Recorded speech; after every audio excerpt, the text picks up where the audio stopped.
তোমাদের সঙ্গে একটা কথা শেয়ার না করে পারলাম না, তা সেই কথাটা আমি তোমাদের বলছি। কথাটা হচ্ছে, কিছুক্ষণ আগে আমার বোন আমায় ফোন করেছিল। কেন ফোন করেছিল? বোন আমার কাছে একটা জিনিস আবদার করবে, তা বলছে তোর কাছে প্রথমে জিজ্ঞাসা করলো কী করছিস, ভালো মন্দ বললে। এবার আসি মেন পয়েন্টে। এবার আমার বোন আমাকে বলছে যে আজকে তো কৌশিক অমাবস্যা, আজকে তালের অনেক কিছু যে রান্না করতে হয়, তা পাতা পোড়ায়, কেউ তালের বড়া খায়, অনেক অনেক কিছু খায়। তা ও আমাকে বলছে যে তুই এক কাজ কর, আমি আজকে তোদের বাড়িতে যাবো না, আজকে তো অমাবস্যা, তা কালকে তোদের বাড়িতে যাবো আমি।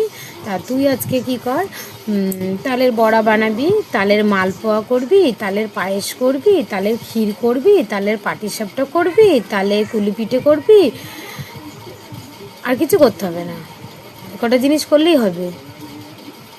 তোমরাই বলো এটা কোনো আবদার? আমি আজকের দিনে তাল খেতে হয় বলে তালের এত কিছু? যাই হোক, আমি কিছু বললাম না, আমি শুধু ওকে একটা ছোট কথাই বললাম। আমি বললাম তাহলে এক কাজ কর, আমারও বেশি কিছু চাহিদা নেই, তুই এক কাজ কর, আমার বেশি কিছু লাগবে না, তুই আমাকে একটু দুধ, ময়দা, চিনি, কাজু কিশমিশ পাঠিয়ে দিলেই হবে, আর কিছু লাগবে না, আর বাকিটা আমি ম্যানেজ করে নেবো। তা আমার বোন আমাকে বলছে, ও তো কিছুক্ষণ চুপ করে থেকে আমাকে উত্তর দিচ্ছে, আমাকে বলছে যদি তো আমি সব পাঠাবো তাহলে আর তোকে বললাম কেন, তাহলে তো আমি বাড়িতেই বানিয়ে খেতে পারতাম।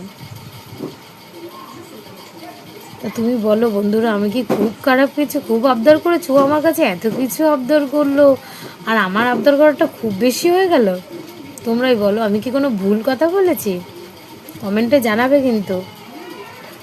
আবদারটা কি খুবই খারাপ করে ফেললাম আমি?